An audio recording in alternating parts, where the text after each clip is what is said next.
दोस्तों, आज मैं बात करने जा रहा हूं रिलायंस इंडस्ट्रीज के चेयरमैन और कंपनी के सबसे बड़े शेयर होल्डर मुकेश अंबानी की, जो आज के समय में भारत के सबसे अमीर आदमी हैं। दोस्तों, कहा जाता है कि मुकेश अंबानी की हर मिनट की कमाई लगभग 2,35,000 रुपए है। फोर्ब्स लिस्ट के अनुसार अगस्त 2016 में लगभग 22.2 अरब डॉलर की निजी संपत्ति के साथ मुकेश दुनिया के 36वें सबसे अमीर आदमी हैं। मुकेश अंबानी के नेतृत्व में ही रिलायंस ने भारत के सबसे बड़ी दूरसंचार कंपनियों में से एक रिलायंस कम्युनिकेशन लिमिटेड की स्थापना की और उन्हीं की रिलायंस जियो इन्फोकॉम लिमिटेड ने अपनी लॉन्चिंग के साथ ही टेलीकॉम जगत में तहलका मचा दिया। जियो पहले ही दिन से देश की सबसे बड़ी टेलीकॉम कंपनियों में शुमार हो गई। वे इंडियन प्रीमियर लीग की टीम मुंबई इंडियंस के मालिक भी हैं। दुनिया के सबसे महंगे मकानों की लिस्ट में मुकेश अंबानी का घर एंटिलिया सबसे ऊपर है, जिसकी कीमत करीब 2 अरब डॉलर है। इस घर के बारे में मैं आपको इसी वीडियो में आगे डिटेल में बताऊंगा, लेकिन उससे पहले चलिए हम मुकेश अंबानी के जीवन को शुरू से जानते हैं। मुकेश अंबानी का जन्म 19 अप्रैल 1957 को यमन के एडन शहर में हुआ था। उनके पिता का नाम धीरूभाई अंबानी और मां का नाम कोकिलाबेन था। मुकेश अंबानी के अलावा उनके एक छोटे भाई अनिल अंबानी और 2 बहनें दीप्ति सलगावकर और नीना कोठारी भी हैं। मुकेश की प्रारंभिक शिक्षा मुंबई के पिडार रोड पर स्थित हिलग्रांज हाई स्कूल में हुई। इसी स्कूल में उनके छोटे भाई अनिल अंबानी भी पढ़ते थे। मुकेश ने institute of chemical technology Matunga से केमिकल इंजीनियरिंग में बैचलर ऑफ इंजीनियरिंग की डिग्री ली और फिर आगे की पढ़ाई के लिए स्टैनफोर्ड यूनिवर्सिटी में एडमिशन लिया। लेकिन 1 साल के बाद ही अपने पिता धीरूभाई अंबानी की मदद करने के लिए उन्होंने पढ़ाई बीच में ही छोड़ दी और फिर 1980 में लाइसेंस मिलने के बाद पॉलिस्टर मैन्युफैक्चरिंग के कारखानों को संभालने में लग गए। मुकेश अंबानी के नेतृत्व में ही रिलायंस ने रिलायंस इन्फोकॉम लिमिटेड की स्थापना की, जिसे अब रिलायंस कम्युनिकेशन लिमिटेड के नाम से जाना जाता है। मुकेश अंबानी की रिलायंस जियो इन्फोकॉम ने अपनी लॉन्चिंग के साथ ही टेलीकॉम जगत में तहलका मचा दिया। सितंबर 2016 में इसने 4G डेटा सेगमेंट में अपनी सर्विस शुरू की और केवल 170 दिनों में इसके 10 करोड़ ग्राहक हो गए। मुकेश अंबानी ने जामनगर गुजरात में विश्व की सबसे बड़ी पेट्रोलियम रिफाइनरी की स्थापना करने में भी महत्वपूर्ण भूमिका निभाई। अगर पर्सनल लाइफ की बात करें तो 8 मार्च 1985 को मुकेश अंबानी का विवाह नीता अंबानी से हुआ। उनके 3 बच्चे भी हैं, आकाश, ईशा और अनंत। चलिए दोस्तों, अब बात कर लेते हैं मुकेश अंबानी के आलिशान घर अंतिलिया की। फोर्ब्स के अनुसार मुकेश अंबानी का मुंबई स्थित अंतिलिया घर दुनिया का सबसे महंगा घर है। इसे बनाने में करीब 2 अरब डॉलर की लागत लगी है। अंबानी का यह घर 4 लाख स्क्वायर फीट में बना है। वैसे तो यह 27 फ्लोर्स का है, लेकिन इसके कुछ फ्लोर्स की ऊंचाई सामान्य से 2 गुनी है, तो ऐसे में बिल्डिंग करीब करीब 40 फ्लोर वाली बिल्डिंग के बराबर ऊंची है। यह मुंबई में अल्टा माउंट रोड पर स्थित है, जो दुनिया की सबसे महंगी आवासीय स्थलों में एक है। मकान में 6 मंजिला पार्किंग और हेलीकॉप्टर को उतारने के लिए 3 हेलीपैड्स भी हैं और इसके रख रखाव के लिए वहां करीब 600 एम्प्लॉइज काम करते हैं। दोस्तों, देश की सबसे बड़ी कंपनियों में शुमार मुकेश अंबानी की कंपनीज भी शून्य से शुरू होकर शिखर तक पहुंची। इसके पीछे उनके पिता धीरूभाई अंबानी की सोच थी और अपने पिता से मिले हुनर को मुकेश बखूबी अपना रहे हैं। धीरूभाई एक टीचर की तरह थे और मुकेश एक लड़के की तरह नहीं, बल्कि हमेशा उनसे स्टूडेंट के रूप में बिजनेस के गुण सीखते रहे। दोस्तों, मुझे उम्मीद है कि मुकेश अंबानी के इस जीवन से आपको प्रेरणा मिलेगी और आप भी अपने जीवन में जरूर सफल होंगे। आपका बहुमूल्य समय देने के लिए बहुत बहुत धन्यवाद। इस वीडियो को लाइक करके आप हमारा मनोबल बढ़ा सकते हैं। दोस्तों, अगर आप हमारे वीडियो को मिस नहीं करना चाहते तो कृपया चैनल को सब्सक्राइब कर लें। आपको यह कहानी कैसी लगी हमें कमेंट करके जरूर बताएं। धन्यवाद।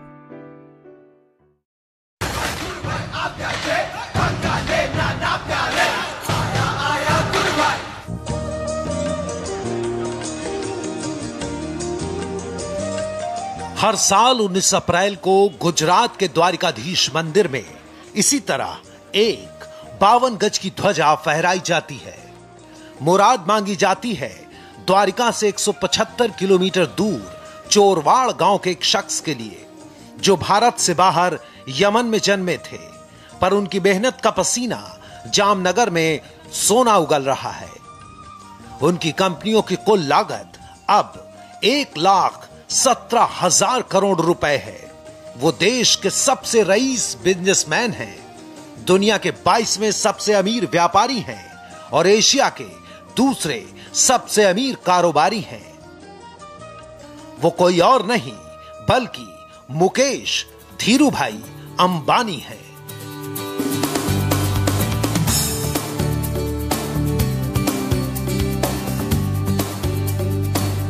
मुकेश भाई जो है वो टाइम मैनेजमेंट में बहुत मानते हैं। जो उनका जो क्वालिटी है कि जो प्रोजेक्ट हाथ में लेते हैं उसका एक निर्धारित समय होता है कि इसको इस तरह से पूरा करना है, इस दिन में पूरा करना है।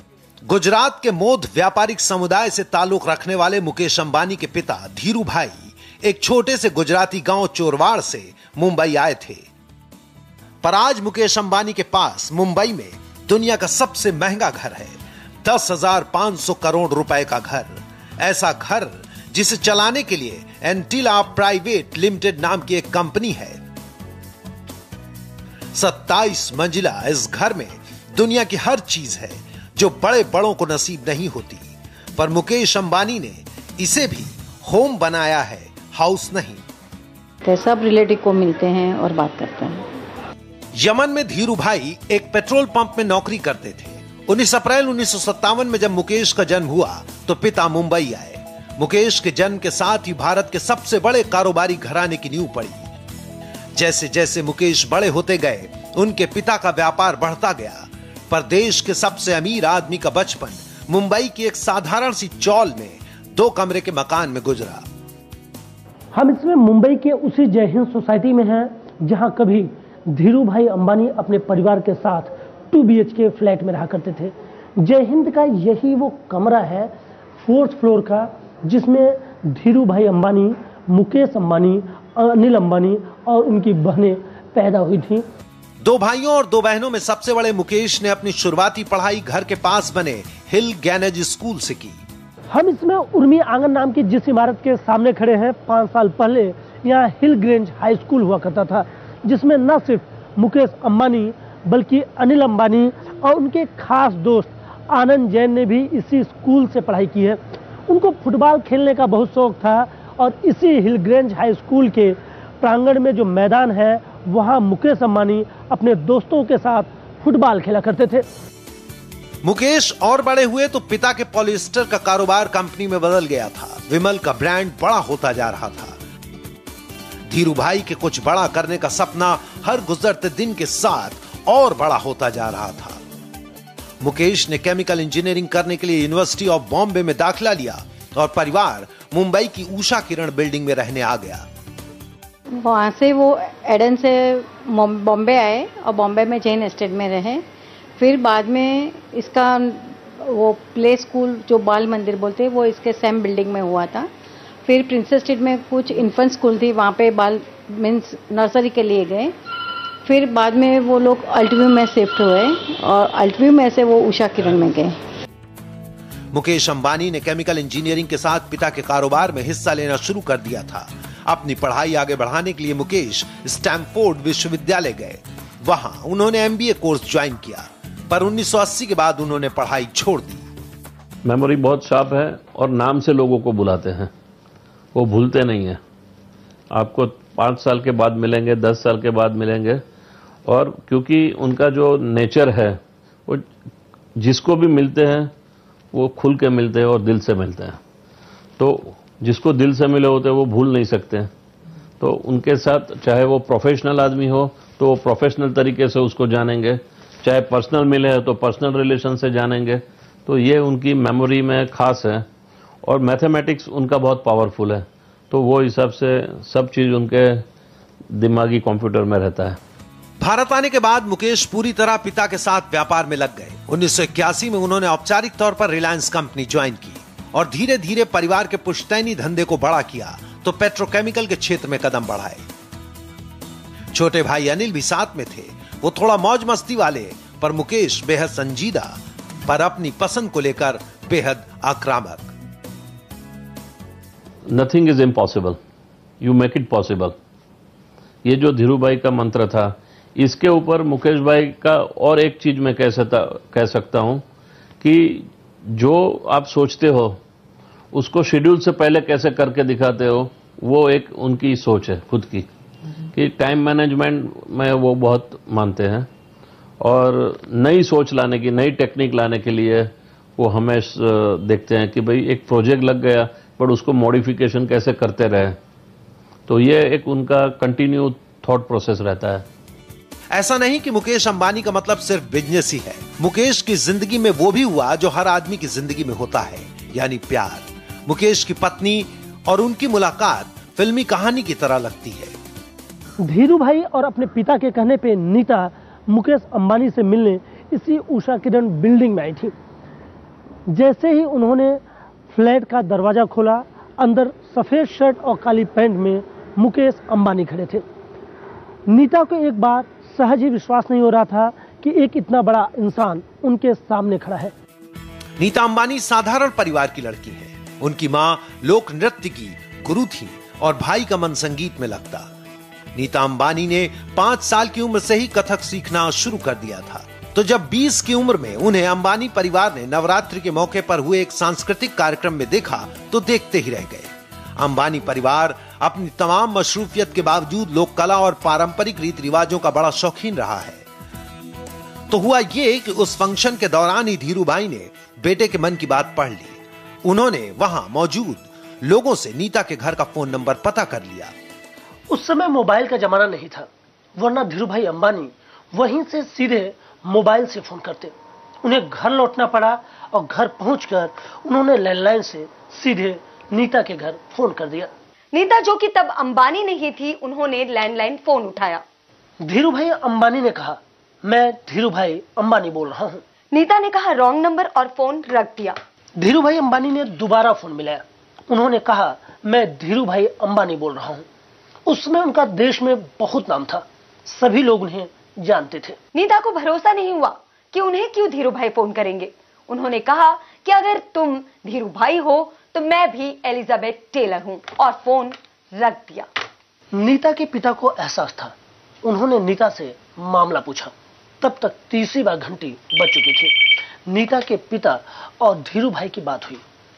पिता ने कहा, ये धीरू भाई ही हैं, कायदे से बात करना। नीता ने जय श्री कृष्ण कहकर धीरू भाई से बात की तो धीरू भाई ने उन्हें अगले दिन अपने ऑफिस बुला लिया। नीता अंबानी सहमी हुई सी धीरू भाई अंबानी से मिलने पहुंची थी। नीता अपने पिता के साथ धीरू भाई से मिलने पहुंची और चुपचाप बैठ गई। तो धीरू भाई अंबानी ने पूछा, क्या करती हो? नीता ने कहा, पढ़ाई। तो धीरू भाई ने पूछा, क्या पसंद है? तो नीता ने कहा, स्विमिंग और सिंगिंग। कुछ देर की बातचीत के बाद धीरू भाई ने कहा, मेरे बेटे से मिलना पसंद करोगी? इसके बाद नीता और मुकेश की एक नई जिंदगी शुरू हो गई। दोनों मिलते, बात करते और एक आम आदमी की तरह ही जिंदगी के इस एहसास को खास बनाने की कोशिश करते। धीरू भाई ने इस बीच एक और नया मकान लिया।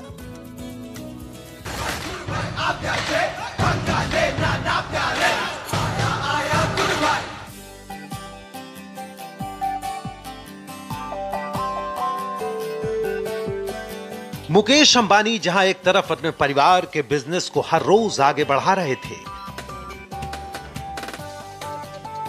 वहीं दूसरी ओर वो अपने प्यार के साथ हर दिन कुछ कदम आगे बढ़ते।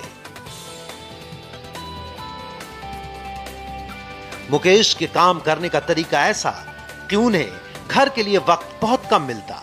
तो वो बॉम्बे से आते हैं, उससे पहले वीडियो कॉन्फ्रेंस हुई होती है कि कौन से यूनिट पे वो विजिट करेंगे, 1 यूनिट, 2 यूनिट, 3 यूनिट, और जब भी वो आते हैं तो उनकी घड़ी बंद हो जाती है।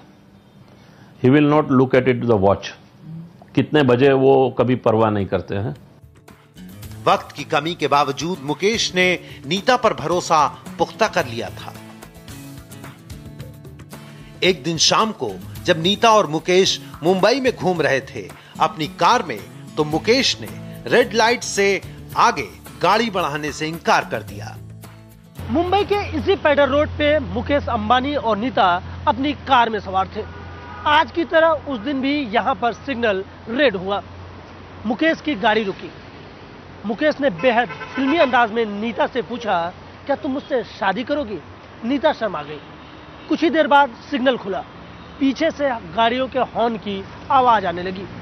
मुकेश ने नीता से जिद की, जब तक तुम जवाब नहीं दोगी ये गाड़ी आगे नहीं बढ़ेगी। नीता ने कहा, आई विल। 1984 में दोनों शादी के बंधन में बंध गए। शादी के कुछ सालों के भीतर ही नीता और मुकेश के 3 बच्चे हुए, 2 बेटे और 1 बेटी। बेटे आकाश और अनंत, बेटी का नाम ईशा। धीरूभाई अंबानी परिवार के सुख में व्यस्त हो गए और मुकेश व्यापार में। उन्होंने पेट्रोकेमिकल के बाद टेलीकम्युनिकेशन और रिटेल सेक्टर में अपनी कंपनी को आगे बढ़ाया। कोई भी साइड पे मुकेश अंबानी का आपको बोर्ड नजर नहीं आएगा, न कोई उनका खुद का कैबिन होता है। वो जहां जाते हैं, जिसके लिए जाते हैं, वो काम पे वहां पे वो बैठ के काम करते हैं। बोर्ड मीटिंग होती है तो बोर्ड रूम में जाते हैं, वरना जो प्रोजेक्ट पे जाते हैं आपको ऐसा कोई चेयरमैन नहीं मिलेगा कि जिसकी हर प्रोजेक्ट में कैबिन लगी होती है, उनका स्टाफ होता है। मुकेश अंबानी एक ऐसे चेयरमैन हैं। ही बिलीव्स कि जहां पे काम है वहां बैठना है। जब प्रोजेक्ट स्टेज होता है तो रात को 1 बजे से लेके 2 बजे 3 बजे वो कभी फिक्र नहीं करते कि घड़ी की पाबंदी उनको छूती नहीं है। तो सबसे बड़ा यह है कि उन्होंने सोचा हुआ काम जिस दिन खत्म नहीं होता है तब तक वो सोते नहीं है। पिता के दुनिया और भाई के साथ छोड़ने के बाद मुकेश के ऊपर जिम्मेदारियां पहाड़ बन गई। मां कोकिलाबेन के साथ रहने वाले मुकेश का ईश्वर पर भरोसा बढ़ता गया।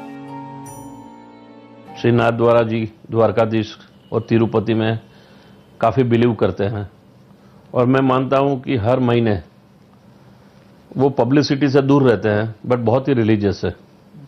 हर महीने कोई ना कोई मंदिर में वो जाते हैं, बट वो एंश्योर करते हैं कि वो मंदिर में जाते हैं अपनी माता जी को लेके, फैमिली को लेके, तो उसका पब्लिसिटी नहीं होना चाहिए। और दर्शन करके वो चुपचाप चले आते हैं और अपने काम पे लग जाते हैं।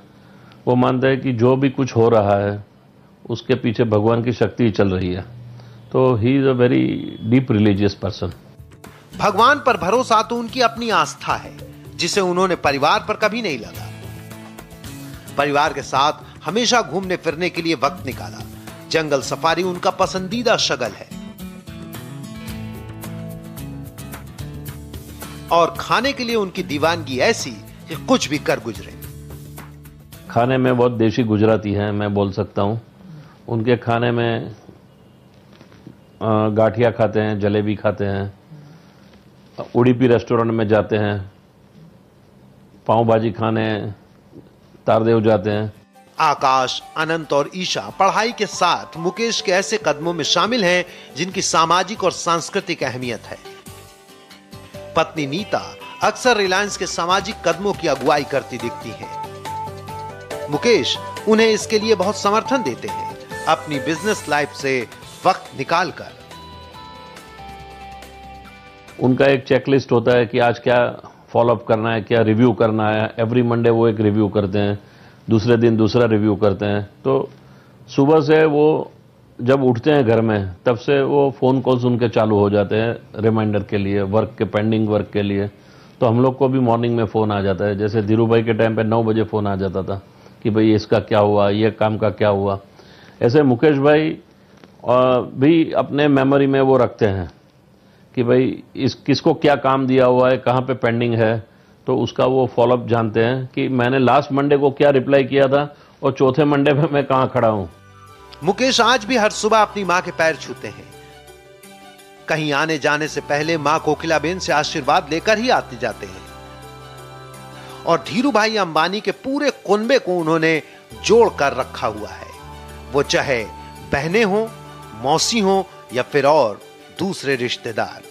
कुछ दिन पहले ही उन्होंने अपनी भांजी की शादी मुंबई से की। इस सब के बीच वो अपने निजी शौक छूटने नहीं देते। फुटबॉल और क्रिकेट को बहुत लव करते हैं और सबसे ज़्यादा कोई भी वेकेशन लेते हैं तो वो वाइल्ड लाइफ को बिलीव करते हैं। ऐसा कोई फॉरेस्ट नहीं होगा जो मुकेश भाई ने नहीं देखा है। तो जंगलों में घूमना, वाइल्ड लाइफ को देखना, उसको वो काफ़ी बिलीव करते हैं। और दूसरा उनका जो शौक़ है वो हिंदी पिक्चरें देखना। हाँ, और हिंदी पिक्चरें जो भी उनकी नई बनने वाली होती है उससे पहले उनको देखने का मौका भी मिल जाता है कई बार, और घर में वो पिक्चर अपने थिएटर में देखते हैं। और गुजराती ड्रामा ऑडिटोरियम में जाके, बॉम्बे में बिरला में, तेजपाल ऑडिटोरियम में, उस तरह से वो गुजराती प्ले भी देखने जाते हैं। मुंबई इंडियंस की हिस्सेदारी शायद मुकेश का शौक ज्यादा है और बिजनेस कम। वैसे नीता इसमें ज्यादा सक्रिय रहती हैं, पर मुकेश अपने इस स्पोर्ट्समैन बिजनेस के लिए वक्त निकाल ही लेते हैं।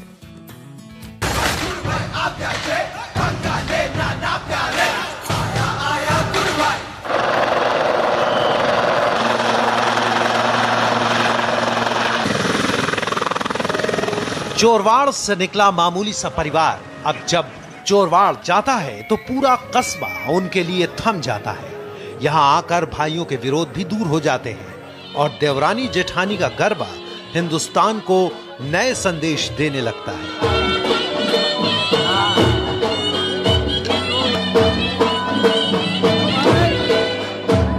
दुनिया के लिए मुकेश और अनिल भले ही कामयाब बिजनेसमैन हैं, पर चोरवाड़ वालों के लिए घर के बेटे। मुकेश ने इस भावना का ख्याल हमेशा रखा है कि તમે અમારા દુઃખમાં ભાગ લીધો, એ બાબતનો પત્ર પણ અહીંયા મેં મઢાવેલ છે। मुकेश चोरवाड़ को एक प्रेरणा स्थल की तरह विकसित करना चाहते हैं। यहाँ के पुराने लोगों के संपर्क में वो हमेशा रहते हैं। कस्बे में धीरू भाई अंबानी का एक स्मारक संग्रहालय उन्होंने बनवाया है। मुकेश धीरू भाई अंबानी की तरह ही अपनी जड़ों को हमेशा सींचते हैं ताकि कोई कह न सके कि इतने बड़े आदमी की पैदाइश का घर कितने बुरे हाल में है। नगर पालिका बिल्डिंग में हमने धीरू भाई ने हमको जब जी रहा था तब हमारे लिए दान की रैली आ रही थी, इसीलिए हम इस गांव ने सोचा कि इस गांव में कुछ धीरू भाई की यादगिरी है, इसीलिए कुछ करना चाहिए। अंबानी परिवार की ये चाहत महज चोरवाड़ तक सीमित नहीं है, बल्कि मुकेश ने यही भावना अपनी कंपनी के लिए बनाई है। वो परिवार की तरह इतने बड़े कॉरपोरेट को चलाते हैं। रिलायंस के करोड़ों शेयर धारकों के लिए मुकेश के जन्मदिन पर एक खास खबर है। अल्टीमेट ड्रीम उनका 4G है, अभी जो आने वाला है। उनका बहुत ही बड़ा ड्रीम है कि पूरे कंट्री में और वर्ल्ड को करके दिखाना है कि भारत, और भारत में रिलायंस। वैसे मुकेश ने हाल में ही अपने भाई अनिल के साथ एक बड़ा व्यापारिक समझौता कर लंबे समय से चले आ रहे विरोध को कम करने के संकेत दिए हैं, पर अब रिलायंस से जुड़े लोगों को उनसे यही उम्मीद है कि चोरवाड़ में परिवार का गरबा हर साल हो और द्वारिकाधीश में मुरादों की पताका यूं ही फहराती रहे।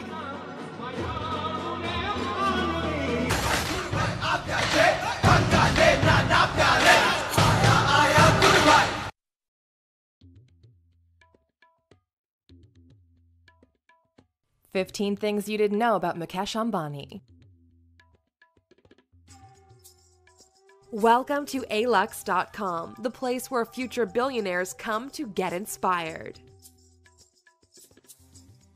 Hello Aluxers, and welcome to another exciting original video presented by alux.com. He has held the title of richest man in India for 10 years straight. He has been included on Forbes' list of the world's most powerful people, and he runs the most valuable company in India. Today we're talking about Mukesh Ambani.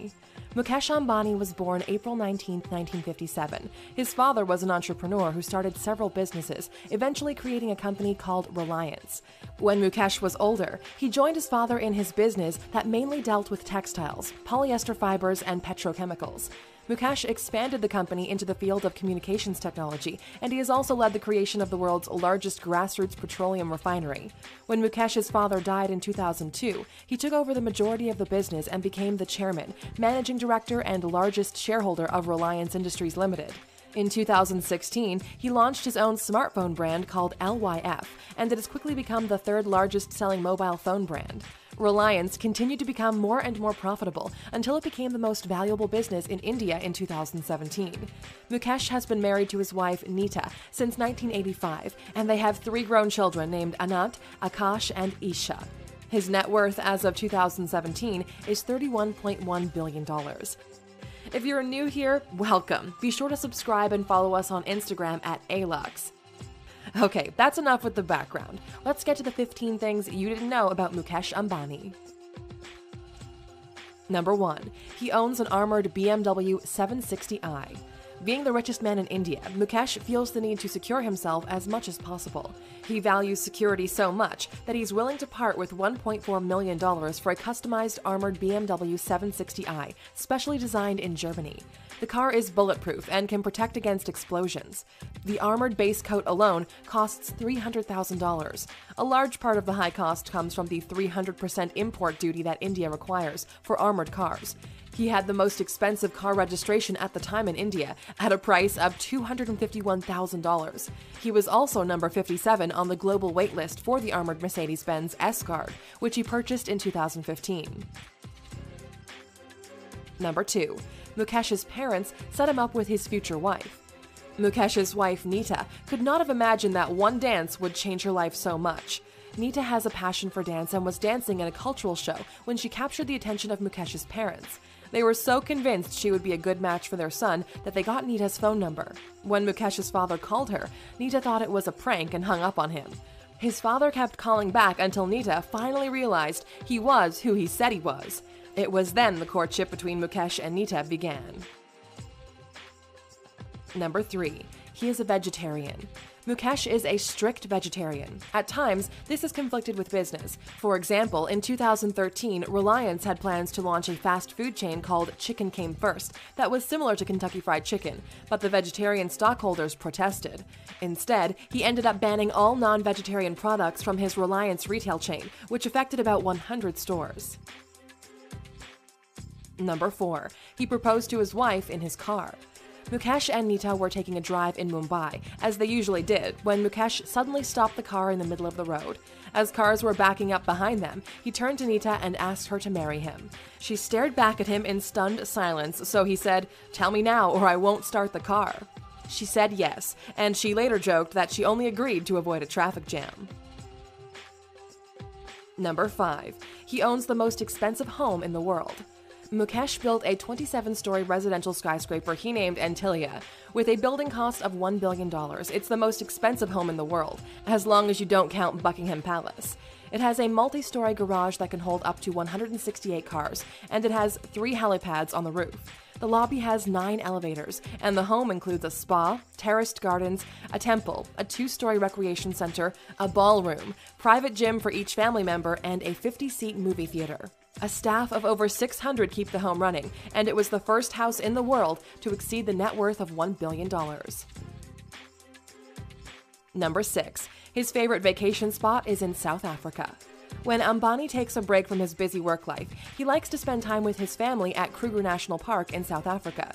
He loves animals, and this park is one of Africa's largest game reserves that holds hundreds of species, including the so-called Big Five: lions, leopards, rhinos, elephants, and buffalo.